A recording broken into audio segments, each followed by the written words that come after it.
Senin 13 November 2023, KPU resmi menetapkan 3 pasangan calon presiden dan wakil presiden yang bakal bertarung di Pilpres 2024. Pasangan Ganjar Pranowo, Mahfud MD, Prabowo Subianto, Gibran Rakabuming, dan Anies Baswedan Muhaimin Iskandar resmi menjadi kontestan.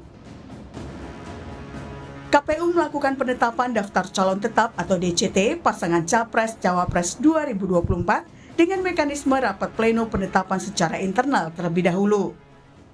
Penetapan rapat pleno untuk penetapan pasangan calon presiden wakil presiden sebagai peserta pemilu itu dilaksanakan dalam sidang pleno KPU secara tertutup dan telah kami laksanakan. Setelah kegiatan hari ini menurut Undang-Undang Pemilu dilanjutkan pada hari berikutnya, esok hari Selasa tanggal 14 November 2023, yaitu kegiatan pengundian nomor urut bagi pasangan calon presiden wakil presiden peserta pemilu 2024. Dengan penetapan ini artinya pertarungan Pilpres 2024 akan segera dimulai. Kecurangan, intimidasi, dan dinamika politik tanah air pun kian menjadi sorotan. Narasi kecurangan pemilu salah satunya disampaikan Ketua Umum PDIP Megawati Soekarno Putri. Pemilu yang demokratis, yang jujur, adil, langsung, umum, bebas, dan rahasia harus dijalankan tanpa ada kecuali. Rakyat jangan diintimidasi seperti dulu lagi. Jangan biarkan kecurangan pemilu yang akhir ini terlihat sudah mulai akan terjadi lagi. Gunakan hak pilihmu dengan tuntunan nurani.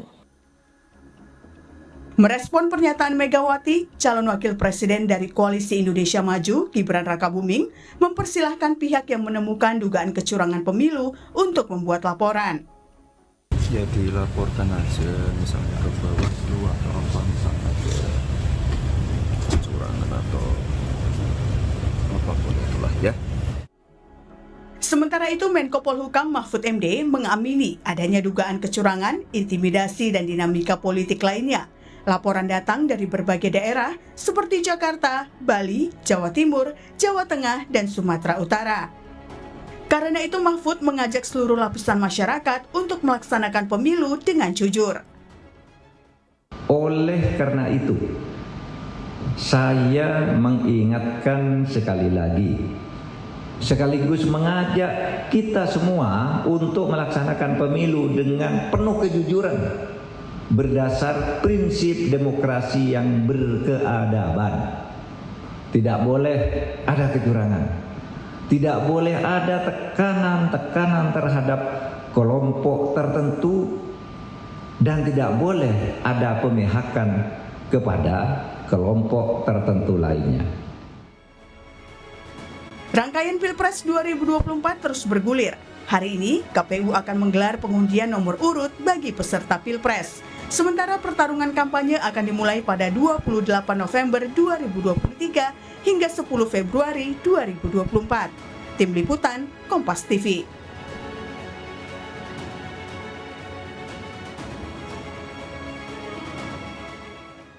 Saudara, kemarin KPU resmi menetapkan ada 3 pasangan calon presiden dan wakil presiden yang bakal bertarung di Pilpres 2024. Pasangan Ganjar Pranowo, Mahfud MD, Prabowo Subianto, dan juga Gibran Rakabuming Raka, serta ada Anies Baswedan dan Muhaimin Iskandar yang sudah resmi jadi kontestan. Di saat yang bersamaan pula, narasi soal kecurangan, intimidasi, dan dinamika politik kian memanas. Kita bahas soal ini, bagaimana menyiapkan pertarungan Pilpres yang jujur dan juga sehat. Sudah ada di studio kita, sudah ada juru bicara tim pemenangan nasional TPN Ganjar Mahfud. Selamat pagi Mas Ciko Hakim. Pagi.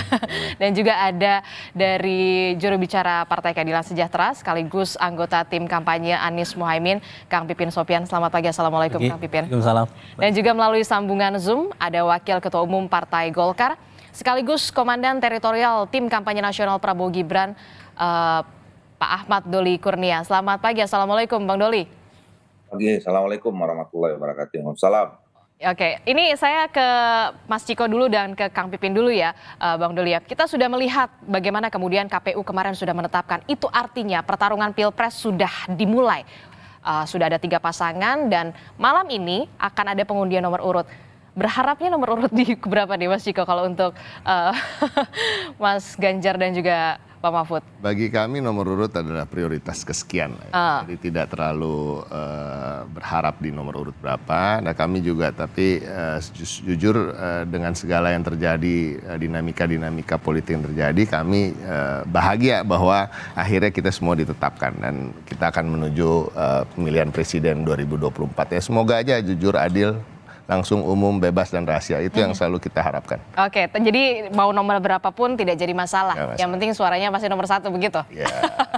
Untuk ketua umumnya sendiri nanti akan semuanya hadir atau bagaimana? Sampai hari ini kami belum mendapatkan konfirmasi tentang itu. Tapi sepertinya akan seperti itu, seperti beberapa pemilu sebelumnya. Ya. Kalau Kang Pipin sendiri, katanya tim Baja Amin akan mengumumkan hari ini, betul? Ya insya Allah jika tidak ada halangan pagi ini. Kenapa baru sekarang sih ketika pengundian nomor urut nanti malam baru ditetapkan kemudian baru salah nanti nih siang hari ini? Jadi kami itu adalah pasangan calon yang lumayan sudah lebih lama dideklarasikan. Kemudian tim juga padahal paling cepat kan ya dideklarasikan kan? Ya saya kira ini bagian dari kejutan-kejutan yang disiapkan oleh kita ya supaya terus nanti. Namanya mengejutkan tidak? Ya kita lihat nanti. Yang penting ini pasukan tim memang disiapkan representasi dari harapan banyak orang yang ingin perubahan dan mereka menitipkan kepada simbol perubahan Pak Anies Rashid Baswedan dan Gus Muhaimin ke depan dan insya Allah mudah-mudahan hari ini adalah representasi mereka banyak yang bergabung dengan kami di Amin ya dan harapannya bagi kami ketika kemarin diumumkan pasangan calon oleh KPU kami apresiasi perjuangan yang lumayan tergopoh-gopoh ya mulai dari proses ya saya kira dinamika di lapangan sangat luar biasa dan akhirnya sampai pada titik kemarin KPU mengumumkan ya dan insya Allah malam akan ada kocok nomor urut ya saya kira berapapun nomornya insya Allah itu yang terbaik ya bagi kami dan yang paling penting kami sangat berharap mudah-mudahan dengan kondisi yang ke depan kita butuh lapangan yang datar, wasit yang adil ya dan kemudian nanti gawang yang sama bolongnya begitu. Jadi saya kira itu yang kita hendaki sebetulnya pada setelah ini kita semua siap, visi misi sudah siap, kemudian strategi juga kita sudah siap, tinggal mudah-mudahan tadi saya bilang lapangan yang sama ini penting. Untuk apa? Bagaimana memastikan aparatur sipil negara netral, KPU bisa menjalankan kerjanya dengan profesional ya. Dan kemudian tidak ada mobilisasi kekuasaan untuk mendukung salah satu calon sehingga lapangan menjadi tidak datar. Anda bisa bayangkan kalau main bola. Ini Anda melihat lapangannya tidak datar. Ya ini berpotensi. Ya, saya kira menjadi tidak datar dan saya kira apa yang disampaikan oleh Bu Mega ya saya kira ini early warning buat kita sebagai sosok Presiden Republik Indonesia sebelumnya menyampaikan seperti itu berarti ada sesuatu. Yang dulu kami juga merasakan itu sebetulnya. Tetapi kami bersyukur ada 3 paslon. Dulu ada isu 2 paslon, saat ini 3 paslon. Kami yakin tidak akan terjadi sebagaimana 2014, 2019 ya.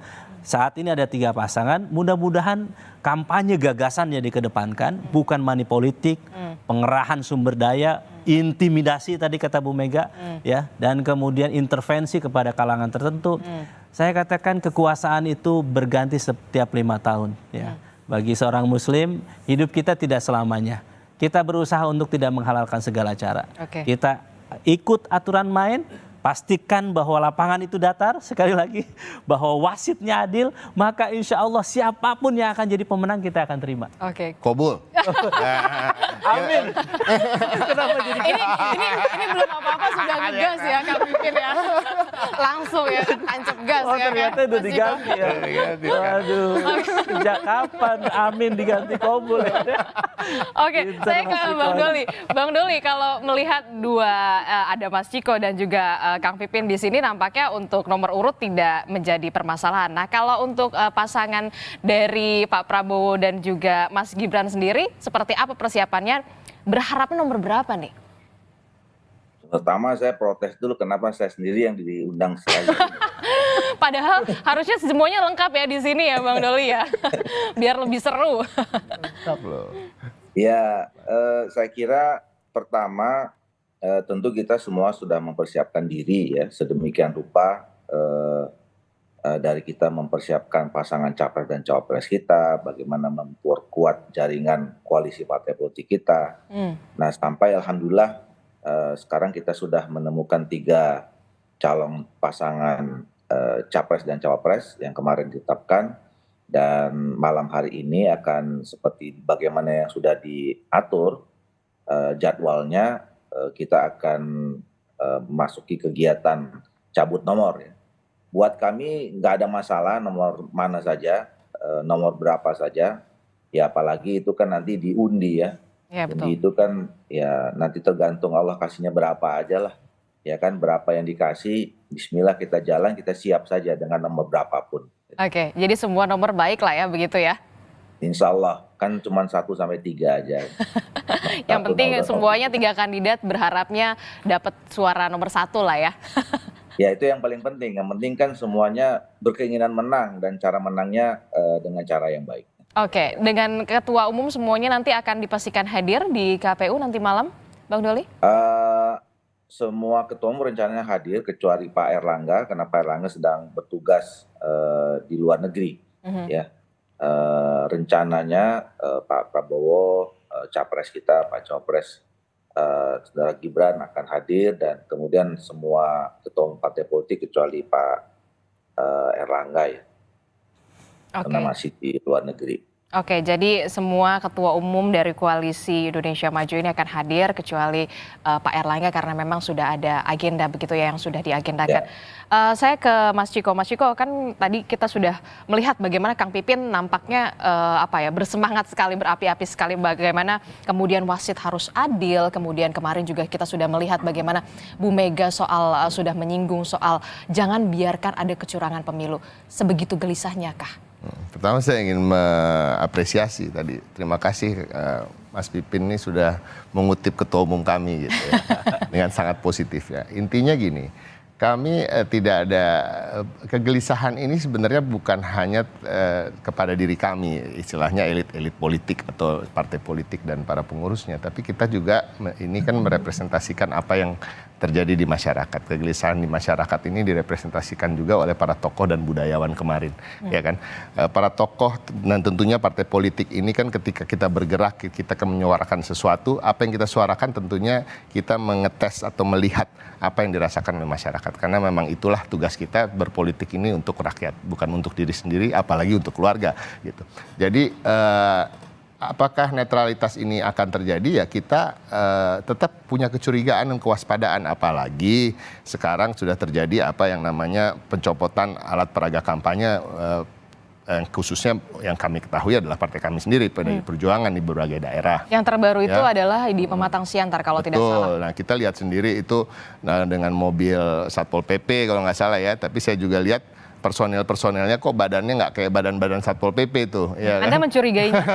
Mencurigainya ya dari aparat kepolisian, jujur aja gitu ya. Kita terbuka aja lah. Ini semua kasat mata. Ini di Indonesia nih kadang-kadang kan kita takut menyuarakan apa yang kasat mata, apa yang seperti kita bicara soal putusan MK. Kita takut sekali mengatakan bahwa ini sebuah nepotisme yang dipertontonkan secara vulgar, iya kan? Karena ada anak presiden di situ, ada pamannya adalah seorang ketua MK. Ini kayaknya kita setengah-setengah kalau mau menyuarakan itu. Jadi ada pekewo, tapi saya merasa ini harus tetap disuarakan. Tapi apakah ini bagian dari narasi negatif dan kita nggak boleh terus-terus narasi negatif dan harus langsung ke adu gagasan. Adu gagasan sangat baik. Nah, ini yang utama tentunya. Tetapi dalam kampanye politik, saya melihat ini semua menjadi satu kesatuan. Karena gagasan yang akan dibawa ini siapa yang bawa sih? Gitu. Apakah yang pembawa gagasan ini orang yang bisa dipercaya? Apakah dia orang yang suka berbohong atau tidak berbohong? Punya rekam jejak seperti apa? Ketika dia bicara soal hak asasi manusia umpamanya. Apakah dia orang yang memang menjunjung tinggi hak asasi manusia? Ketika dia bicara soal memberantas korupsi, kolusi, dan nepotisme, apakah dia orang yang betul-betul tidak mencapai satu posisi karena aksi nepotisme? Kan ini juga menjadi penting semuanya. Nah, kita selalu melihat dikatakan adalah, oh lihat aja nanti di TPS. Loh nggak bisa begitu. Dalam pemilu itu semua dimulai dari prosesnya. Dari proses pencalonannya, apakah itu baik, apakah itu jujur, apakah itu adil. Dari perjalanan kampanyenya, ketika berkampanye, apakah dia menggunakan aparat untuk menekan atau mengintimidasi lawan, ya kan? Adakah kecurangan-kecurangan? Nah, even after dari TPS pun itu masih berlanjut. Ada penghitungan suara, ya kan? Jadi nggak bisa cuma lihat aja nanti di TPS, lihat aja nanti di TPS. Terus ada narasi-narasi yang sekarang dibangun bahwa satu paslon akan menang satu putaran. Oh, kita yakin menang satu putaran. Lalu diluncurkanlah ya survei-survei, ya kan, 10 lembaga survei mengatakan ada kemungkinan, seakan-akan ada kemungkinan menang satu putaran karena nilai angkanya udah di 40%. Kan itu. Ini akan terus bergulir untuk membiasakan mindset masyarakat, oh ya udah dia akan satu putaran, kita terima aja. Nah, kita kan agak-agak ngeri-ngeri sedap juga nih, ya kan? Apakah ini perjalanan itu mindsetnya dibentuk akan satu putaran sambil terus melakukan kecurangan-kecurangan. Nah, ini kecurigaan yang berdasar menurut saya. Karena dari proses awalnya pun sudah ada keanehan di MK dan lain-lain. Oke, Bang Doli, tanggapan Anda soal ini. Kalau misalkan kemarin kita lihat Bu Mega sudah menyinggung soal bagaimana jangan biarkan sampai ada kecurangan pemilu. Nampaknya kalau dari kubu Anda santai-santai saja. Bahkan kemarin saya mendengar Gibran Rakabuming Raka, Cawapres juga menyinggung kemudian tetap optimis satu putaran soal nyinyiran, berita negatif, disenyumi saja. Tanggapan Anda? Ya, saya kira kan kita menghadapi pemilu ini bukan kali ini saja ya. Kita sudah menjalani proses perjalanan bangsa kita ini dengan pemilu yang sudah beberapa kali kita lakukan, ya baik itu di masa yang lalu maupun yang di zaman era reformasi ini. Dan kita sudah tahu sebetulnya prinsip-prinsip menjalankan pemilu itu seperti apa ya. Kita punya slogan, ada jurdil, ada luber, dan seterusnya itu. Dan itu yang pertama. Yang kedua juga kita harus pahami bahwa masyarakat kita semakin hari kan jangan dianggap masyarakat yang tidak punya kecerdasan, terutama kecerdasan politik gitu. Mereka juga punya penilaian yang mungkin bisa jadi sama, bisa jadi beda dengan para elit politik kita. Dan saya kira itu adalah hasil dari pendidikan politik yang selama ini dilakukan oleh elit-elit politik, oleh pemerintah kita, oleh negara kita, termasuk partai politik. Gitu. Nah, bahwa ada kekhawatiran, ya, pesan dari Bu Mega kemarin, saya kira itu bagus-bagus saja, ya, bagus sekali malah saya katakan bahwa mengingatkan kita semua. Dan setiap mau menjelang pemilu pasti ada saja yang bicara seperti itu, ya.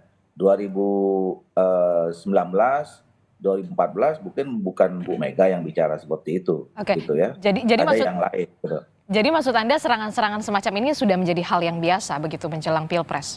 Ya, yang namanya ingin menang kan, yang namanya bertarung, ya ada sedikit serang menyerangnya lah gitu kan. Ya, tapi kami menurut saya berusaha untuk tetap on the track ya, bahwa Pilpres ini, Pileg ini, pemilu ini kita ingin menyampaikan gagasan-gagasan, menyampaikan visi ke depan 5 tahun, 10 tahun yang akan datang. Saya kira itu yang lebih baik dinilai oleh masyarakat ya. Masyarakat memilih secara rasional ya dengan pilihannya, karena mau membicarakan tentang masa depan Indonesia ini mau dibawa kemana gitu. Nah, soal proses, ada sekelompok orang atau sebagian orang yang mengatakan kurang tepat dan segala macam. Ya silakan saja. Kita semuanya paham bahwa negara kita ini negara hukum, ya. Kemudian semuanya diatur. Kalau misalnya soal pemilu, ya potensi kita semua tidak menginginkan adanya potensi kecurangan, gitu. Dan biasanya begini ya, kan kekhawatiran kecurangan pemilu itu kan tadi ya soal netralitas dan segala macam itu selalu ditujukan pada pasangan atau koalisi yang ada bagian dari pemerintahan. Nah sama dulu juga begitu ya kan, 2014 kami sama koalisinya, kita juga menyampaikan jangan ada kecurangan. Jadi sama aja. Jadi menurut saya tidak ada siapapun di Republik ini yang tidak menginginkan semua proses politik dijalankan dengan tidak baik. Jadi menurut saya apa yang disampaikan Bu Mega itu mengingatkan kepada kita semua, ya. Dan potensi kecurangan itu jangan ditujukan kepada salah satu pasangan calon atau koalisi saja. Semua orang juga punya potensi. Nah tadi kembali soalnya misalnya soal tadi soal pencopotan segala macam itu di dapil saya pun kena gusur gitu loh ya, soal itu saya punya tapi kan itu yang divideokan yang segala macam kan cuma salah satu aja. Tapi ya biasa kita juga protes kenapa teman kan nggak diberitakan, nggak di blow up, viralkan, nggak di blow up gitu loh. Saya ini caleg di sana. Ada berapa kali kasus juga terhadap saya, baliho saya dicopot dan segala macam. Tapi ya sudah, kita minta penjelasan kenapa. Sudah jelaskan, suruh dipindahin ya kita pindahin gitu. Oke. Kalau kata Bang Doli bilang seharusnya kalau misalkan serangan-serangan seperti itu, potensi kecurangan seperti itu jangan langsung menuju ke salah satu paslon targetnya. Tanggapan Anda Kang Pipin? Ya, saya kira kalau kita melihat keputusan MK kemarin, kemudian MK memutuskan memberikan sanksi, memberhentikan ketua MK, statnya memang sudah kurang bagus. Kenapa? Ada cacat di situ. Jadi kecacatan di mana kita negara hukum tetapi kekuasaan mengatur hukum itu yang tadi disampaikan oleh Bang Coki bahwa ada nepotisme di situ nampak sekali gitu. Jadi saya kira meskipun keputusan MK ini tidak mencabut keputusan sebelumnya, tetapi presiden buruk bagi negara kita, negara demokrasi, ketika untuk hajatan pilpresnya harus memaksakan diri, mengubah satu aturan dan kemudian diberikan sanksi, memang secara undang-undang juga tidak bisa merubah putusan itu. Itu yang pertama menurut saya.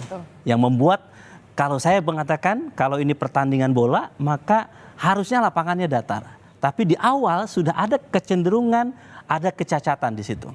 Yang kedua nanti kita akan melihat bagaimana kekuasaan, aparatur sipil negara, kemudian penegak hukum, apakah memang benar-benar diposisikan sebagai netral atau memang ada upaya untuk mengintimidasi mereka supaya mereka mendukung salah satu calon. Itu yang kedua, ya. Dan yang ketiga nanti bagaimana ke depan saya kira siapapun bagi saya ya, saya pasangan Pak Anies Mohaimin, tentu Pak Ganjar, siapapun boleh membawa isu menang satu putaran. Kita semua berharap itu ya, harus supaya biayanya lebih murah. Betul. Ya, dan usahanya juga selesai tanggal 14 Februari pemilu diumumkan, kemudian kita keluar, kita menjadi pemenang. Tentu kita sangat berharap. Tetapi kalau misalnya ada satu putaran tetapi menghalalkan segala cara, ya, aturan itu dirusak, kemudian penegak hukum diminta untuk memobilisasi dukungan, mengintimidasi, kemudian money politik terjadi, kecurangan terjadi, saya kira ini yang berbahaya buat negara kita. Tentu kita ingin pembangunan berlanjut. Masyarakat juga ingin keberlanjutan dan juga ingin perubahan. Saya keliling ke berbagai masyarakat, di daerah pemilih saya Purwakarta, Karawang, Bekasi, mereka mempersoalkan lapangan pekerjaan. Mereka mempersoalkan sembako yang mahal. Nah, apakah mereka akan ingin melanjutkan atau tidak? Mereka melihat 14 Februari ini momentum perubahan kepemimpinan supaya kehidupan mereka berubah. Tetapi kalau misalnya kemenangan itu diraih dengan menghalalkan segala cara, di situ saya kira persoalan kita. Ya, dan saya kira hari ini mudah-mudahan saya kira kesadaran kita bersama 3 paslon ini membuat tidak terjadi pembelahan seperti dulu ya. Saya Jangan sangat sampai ada bersyukur dan polarisasi ini lagi.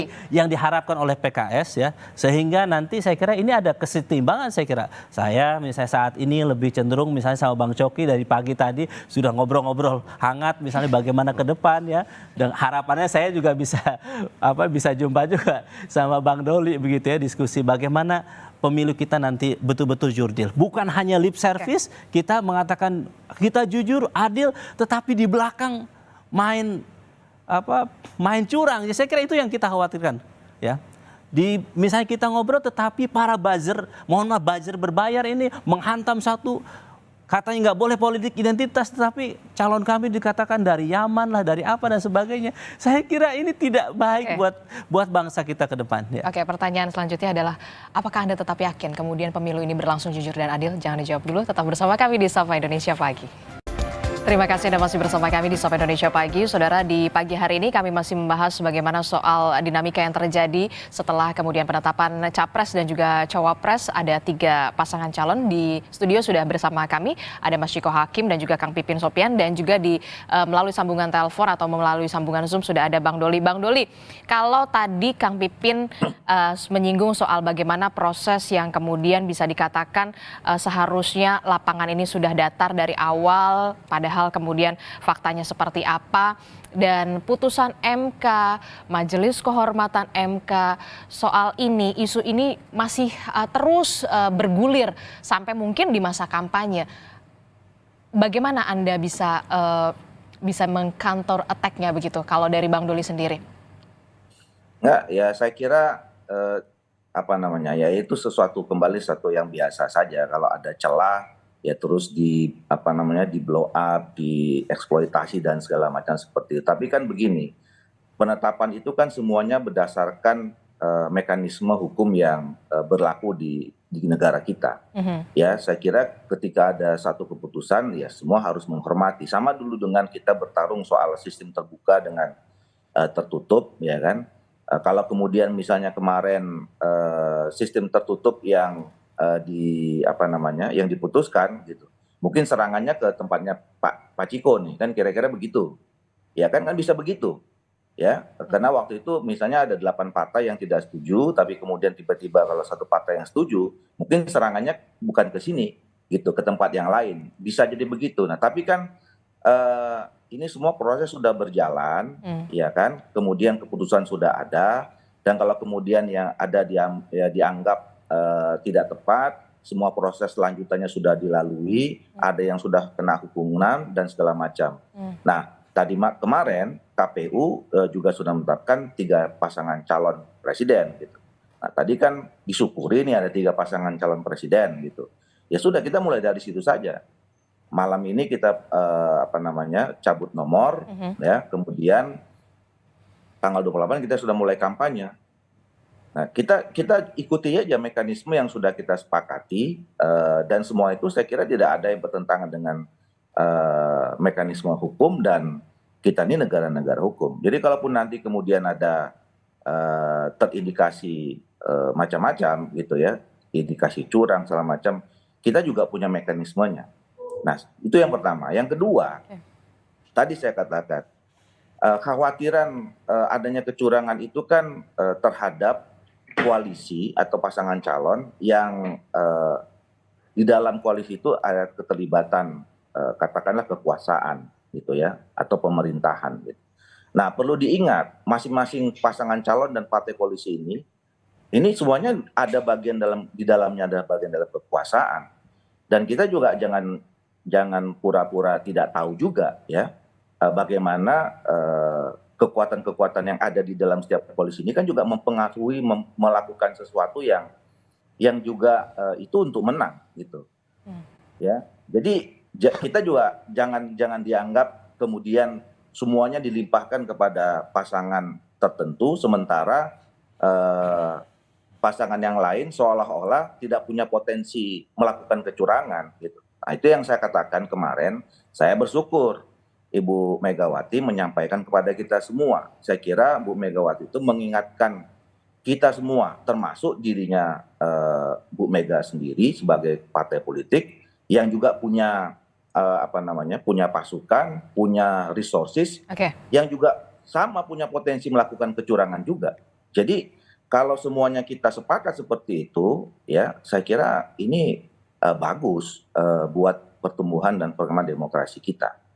Oke, kalau Anda melihat ini bagus untuk perkembangan demokrasi di Indonesia begitu ya, Bang Doli ya. Nah, kalau pesan itu maksud saya. Pesan itu bagus untuk kemudian perubahan demokrasi, perkembangan demokrasi. Nah, kalau Mas Chiko sendiri menanggapinya seperti apa? Kalau Bang Doli mengatakan sudah ikuti saja mekanismenya yang ada. Kalau ibarat sudah, ini barang udah jadi nih, gimana kita mau apakan gitu. Kalau memang sudah ada potensi kecurangan atau seperti apa, kita negara hukum sudah ada jalur-jalurnya. Tanggapan Anda? Yang pasti kita akan mengikuti apa proses yang sudah terjadi, ya kan.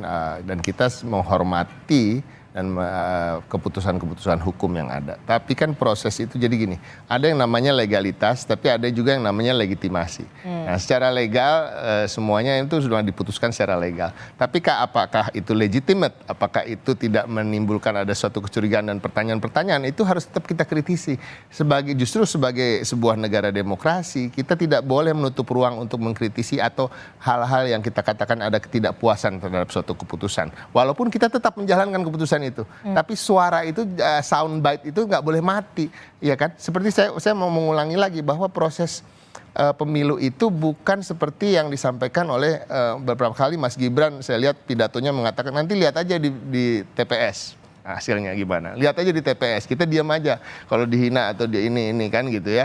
Kita mencoba adu gagasan, walaupun sampai hari ini saya juga belum pernah mendengar gagasannya gitu ya. Kita lihat selalu kata-kata lihat di TPS, tapi saya selalu mengatakan bahwa ini satu kesatuan, satu proses yang berlanjut gitu, dari percalonan, dari mulai kampanye, apakah ada intimidasi, saya ulangin lagi, jadi pemasangan APK, ya kan, sosialisasi, apakah dalam sosialisasi ada hal-hal yang nggak baik dilakukan dan lain-lain, sampai ke proses pemilihan suara, bahkan sampai tadi penghitungan suara, ada masalah di MK nantinya, ya kan, dan lain-lain, itu belum selesai sampai di ujung siapa yang akan terpilih. Nah, terus bahkan maaf, ini juga dimulai dari rekam jejak paslon dari sebelum pencalonan juga. Ini adalah bagian satu kesatuan dari sebuah pemilu, gitu. Nggak bisa dilepaskan begitu aja. Ketika kita adu gagasan, tentunya siapa yang membawa gagasan itu juga penting. Oke, kalau untuk hasil temuan soal intimidasi, kecurangan itu memang sudah begitu banyak, sudah dicatat oleh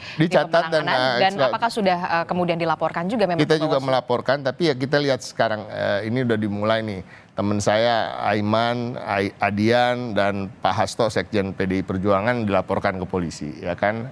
Ini kita melihat ada hal-hal yang agak mengusik juga, ada mencoba pembungkaman dari suara-suara yang kritis terhadap pemerintah atau terhadap praktek-praktek yang dilakukan oleh berbagai unsur. Oke. Kalau dari Kang Pipin sendiri menanggapinya seperti apa? Kalau misalkan kalau Mas Chiko kan mengatakan memang sudah ada catatan soal intimidasi, kemudian juga ada kecurangan yang memang sudah dicatat dari tim pemenangan. Kalau untuk kubu Kang Pipin sendiri seperti apa? Ya, kami tentu ya membuat penilaian ketika MK, lembaga yang luar biasa itu bisa dimanipulasi, keputusannya bisa seperti itu. Saya bandingkan, mohon maaf Bang Doli, kalau tentang sistem tertutup, sistem terbuka, kita mengakui keputusannya, tidak ada ketua MK yang diberhentikan. Tapi keputusan terakhir tentang usia capres-cawapres, ya, berujung ketua MK diberhentikan. Ada apa di sini? Saya kira ya. Jadi ketika ada kekuasaan mempengaruhi satu lembaga, ya, MK, nanti siapa lagi yang akan dimanipulasi kekuasaannya, ya? Apakah nanti kita tidak tahu? Ya mudah-mudahan kita berharap kita sebenarnya berprasangka baik selama tidak ada bukti bahwa ada kecurangan itu. Kalau kita melihat kemarin di MK, ketika ketua MK diberhentikan, berarti ada persoalan di situ, ya. Karena memang sudah terbukti melanggar etik. Betul. Sekarang nanti siapa lagi ke depan? Tadi misalnya teman-teman di PDIP mengeluhkan seperti itu. Kemudian kita juga tahu nanti bagaimana sumber-sumber kekuasaan itu dimiliki, memang dikerahkan misalnya ke depan. Sebagaimana dulu juga terjadi. Dulu tuh persoalannya apa sih? Lebih dari 1000 kasus. ASN tidak netral. Di situ di dalamnya tentara, kemudian kepolisian, dan kemudian penyelenggaranya juga tidak netral. Itu yang terjadi waktu 2019, 2014. 1000 kasus waktu 2019 kemarin. Kemudian apa? Kasus money politik yang terjadi. Pengerahan, karena mungkin banyak sumber daya yang luar biasa yang dimiliki oleh mereka sehingga Anda mudah membaca di pemilu 2024 ini pola-pola semacam ini masih akan terjadi? Saya kira pola pengambilan kekuasaan, mempertahankan kekuasaan dengan berbagai cara tentu akan diambil oleh siapapun dengan berbagai cara kalau orang sudah kalap bahwa harus menang. Tetapi tentu kami meyakini bahwa pasangan Amin kita ingin menang bermartabat dengan tidak menghalalkan segala cara. Saya tentu tadi misalnya Bang Coki mengatakan lembaga survei 40% dan sebagainya. Dengan mohon maaf saya sudah dapat telepon dari kawan saya, seorang peneliti senior dari lembaga survei yang ternama, kontak saya, Kang, tidak akan satu putaran, tapi nanti kemungkinan Amin masuk putaran kedua misalnya. Kenapa? Karena sudah diperhitungkan 3 paslon ini kemungkinan memang masuk terjadi 2 putaran, tidak ada yang lebih tinggi dibandingkan yang lain. Kecuali saya kira ada upaya untuk memobilisasi kekuatan tertentu. Kenapa tadi saya katakan optimisme itu harus selalu ada ya, dan prasangka baik itu harus selalu ada, kecuali nanti ada yang melakukan pelanggaran itu. Saya dapat informasi misalnya, oh ternyata lembaga survei memang ada yang memanipulasi menaikkan angka capres tertentu, kemudian menurunkan capres tertentu. Tapi saya mendapatkan informasi bahwa mereka sebetulnya sudah menganalisis misalnya. Saya mohon maaf, misalnya, pasangan Amin itu karakteristiknya pemilihnya yang mereka tidak menjawab atau merahasiakan pilihannya, itu mayoritas diarahkan kepada pasangan Amin. Menurut kawan saya di lembaga survei itu. Sehingga kalau saat ini misalnya di nomor 3. Kenapa Anda punya keyakinan itu? Ya karena itu yang terjadi. Jadi analisis kami begitu, kemudian analisis lembaga survei profesional juga begitu. Dan memang saya kira pertarungan di media sosial, di media TV maupun di dunia nyata yang terjadi adalah bagaimana tadi ada upaya untuk mengecilkan pihak tertentu, menaikkan pihak tertentu karena mereka punya sumber daya yang lebih, maka itulah yang menjadi lapangan menjadi tidak datar. Yang Anda maksud siapa? Ya saya kira saya tidak posisi saat ini menuduh pihak tertentu ya, tetapi kita bisa sama-sama merasakan ya yang terjadi sebagaimana Bang Coki juga merasakan, mungkin juga Bang Doli juga merasakan atau sebagai tertuduh. Ya saya kira kalau tidak ya tidak usah merasa ya kan kalau tidak melakukan itu. Tetapi kalau bagi kami, saya dari pasangan Amin mengatakan kami berprasangka baik kepada semuanya selama tidak ada bukti bahwa orang itu bermain curang. Oke, tapi kita harus tetap berprasangka baik. Betul. Sepanjang itu belum ada buktinya ya. Betul. Itu yang kemudian harus dijunjung tinggi. Betul. Bang Doli, ini kan kemudian jangan sampai serangan demi serangan, campaign negatif ini lebih bisa dikatakan lebih panas. Padahal swing voters, kemudian pemilih intelektual yang sampai saat ini belum bisa memutuskan akan memilih siapa, pernyataan demi pernyataan ini kemudian diserap. Apakah kemudian perang adu tarung gagasan, ide dan gagasan itulah yang kemudian yang dianggap utama? Iya, tadi saya mau menjelaskan soal di Mahkamah Konstitusi itu. Saya tadi menggambarkan kalau kemarin seandainya yang sistem terbuka tertutup itu putusannya tertutup ya, dan kita juga tahu ya waktu itu pertarungannya seperti apa gitu ya. Kalau bicara tentang soal mempengaruhi, ya ada juga kekuatan politik yang mempengaruhi itu. Kalau misalnya waktu itu putusannya tertutup, mungkin tertuduhnya bukan di kami sekarang, isunya udah kemana-mana ke tempat yang lain. Kira-kira itu loh maksudnya, ya. Itu yang saya tadi mau jelaskan. Nah, yang kedua, kami tetap menganggap ya kalau kita mau memenangkan pertarungan itu, pertarungan politik di pemilu, ya. Pertama begini. Saya kira tidak ada pasangan capres dan cawapres atau koalisi yang tidak ingin menang. Semuanya ingin menang. Pasti. Untuk apa menetapkan pasangan, berkumpul dengan partai politik yang lain bersama-sama, ya semuanya untuk menang, ya kan. Mudah-mudahan fastabiqul khairat, menang untuk mencari kebaikan, kira-kira begitu ya, berlomba-lomba untuk kebaikan. Nah, tentu semua upaya dilakukan cara gitu. Jadi kalau mau ada orang yang mengatakan kita mau menang 1 putaran, saya kira samalah pasangan manapun, mau pasangan Pak Ganjar sama Pak Mahfud, kemudian Pak Anies sama Pak Amin, kalau ditanya mau nggak 1 putaran, ya semuanya mau. Cuma kan sekali lagi yang menentukan itu kan adalah rakyat. Nah sekarang saya kira yang paling penting itu adalah bahwa rakyat ini harus disuguhkan ya dengan pertarungan yang positif. Yang positif untuk apa? Untuk pembangunan Indonesia 5 tahun 10 yang akan datang. Yang melalui program dan segala macam. Nah, kembali kepada yang tadi, ya, kalau kami meyakini untuk menang itu, pertama tentu dilakukan dengan bagaimana kita menyusun ya gagasan yang baik, yang kemudian nanti akan disampaikan oleh capres dan cawapresnya, ya. Kemudian ada perdebatan yang didasari oleh gagasan yang berlandaskan intelektual dan akademik, kira-kira begitu ya. Fakta dan data juga. Tahu. Nah, kemudian yang kedua adalah dilakukan oleh kerja-kerja politik sendiri oleh jaringan pendukung partai politiknya. Ya, kami masih meyakini ya, paling ya Golkar lah, saya nggak usah ngomong yang lain. Ya.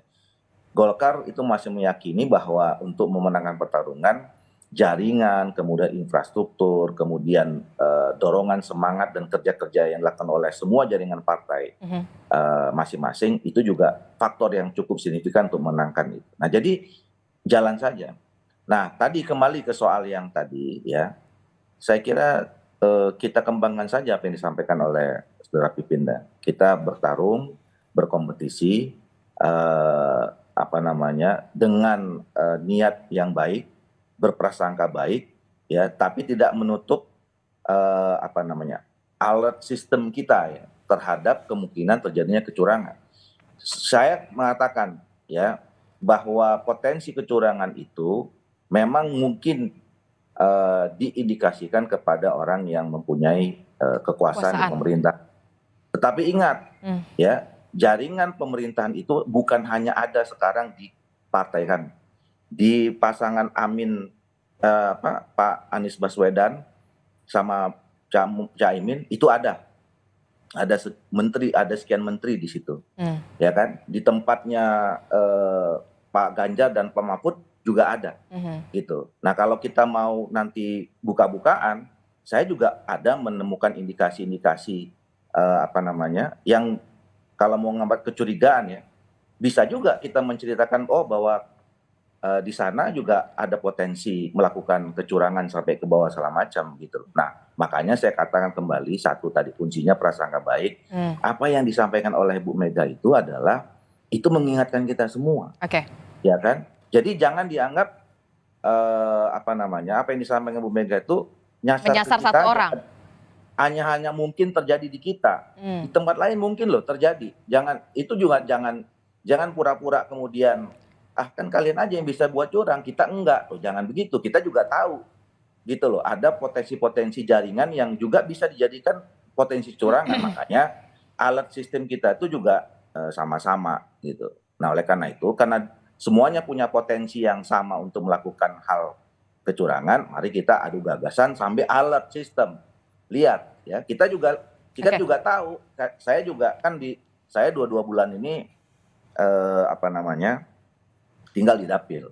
Jadi saya juga lihat ya ada potensi-potensi itu gitu.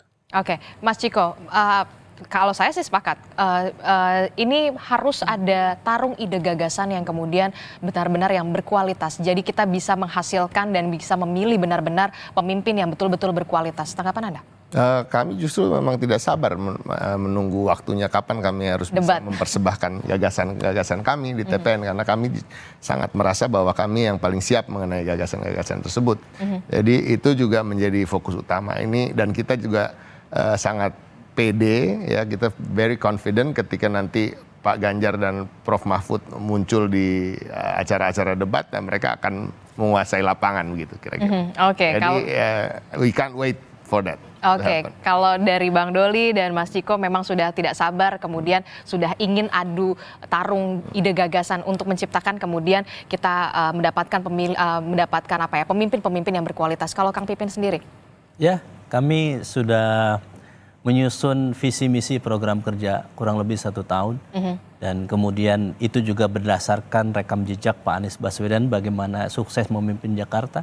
Itu sebagai dasar sehingga visi misi rekam jejak Pak Anies yang luar biasa itu sehingga kami membuat optimis, saya kira perdebatan yang sehat di kampanye datang dari satu kampus ke kampus yang lain. Kalau dilihat kami alhamdulillah undangan dari kampus Pak Anies paling rajin ya. Saya mohon maaf dibandingkan misalnya dari calon yang lain. Kenapa? Karena saya mungkin kira lagi banyak agenda juga kalau paslon yang lain. Tapi saya kira kami sangat senang. Mudah-mudahan nanti kampanye setelah tanggal 28 ke sana ya kita melihat bagaimana rakyat disuguhkan dengan visi misi. Indonesia adil makmur untuk semua yang dibawa oleh Pak Anies. Insya Allah ya itu adalah dari saripatinya aspirasi masyarakat. Kalangan akademisi, ratusan akademisi kami undang, berbagai profesi, petani, nelayan kami undang. Sehingga kami hakul yakin bahwa insya Allah Pak Anies dan Gus Muhaimin bisa meyakinkan bahwa Indonesia akan berubah lebih baik di bawah kepemimpinan Anies dan Muhaimin. Anda yakin pemilu 2024 ini jujur dan adil? Insya Allah kalau kita semua semangatnya yang sama ya bahwa ini bisa terjadi dan punya komitmen yang sama, Bang Coki, Bang Doli, saya punya komitmen yang sama, ingin menang berkah bermartabat secara terhormat, tidak menghalalkan segala cara. Oke, Anda masih yakin? Kami harus yakin. Jadi yakin nggak yakin itu adalah suatu keharusan bahwa kita masih punya optimisme untuk negeri ini akan lebih baik lagi. Oke, kita tunggu bagaimana tarung ide dan juga gagasan, kemudian rakyat ini menantikan bagaimana kemudian pemimpin-pemimpin yang berkualitas lah yang kemudian menjadi pemimpin Indonesia. Terima kasih Bang Doli Kurnia telah bergabung bersama kami. Mas Ciko Hakim, terima kasih. Dan juga Kang Pipin Sopyan telah bergabung bersama kami atas perspektifnya di Sapa Indonesia Pagi.